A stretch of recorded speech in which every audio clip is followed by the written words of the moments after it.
In this session, we're going to look at the stock utility option, stock write-offs.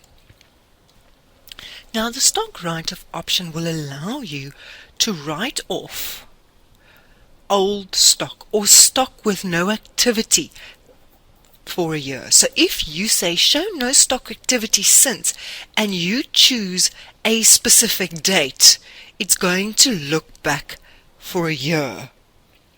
In my case, because this is a fairly new company, I don't actually have any stock that hasn't moved for a year. So I'm going to clear the filter that's currently here, and you will now see that I've got all my stock items here. I'm just going to specify a filter that or double click on a filter that I've already created to show you just all my golf t-shirts.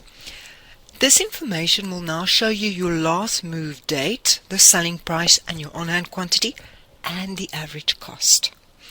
If stock items appear on this list, you don't have to write off all of them. All you have to do is specify the ones that you want to write off. I'm going to use this item here. As you can see, we have 10 on hand currently. So I'm going to double click on the block so that it now says must write off. All the normal options at the bottom here, where you can select all, you can unselect, you can use search, you can export this, you can preview.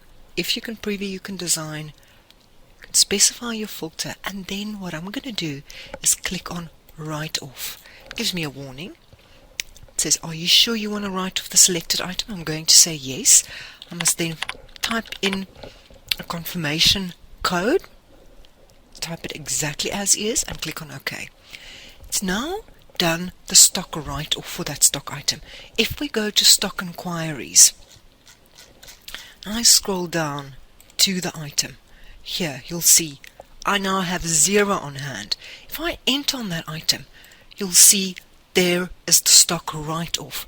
If we look at the GL audit, you will see your stock on hand has decreased, and the ledger account stock adjustment has got a debit with the full amount. And that concludes looking at how to use the stock write-off option.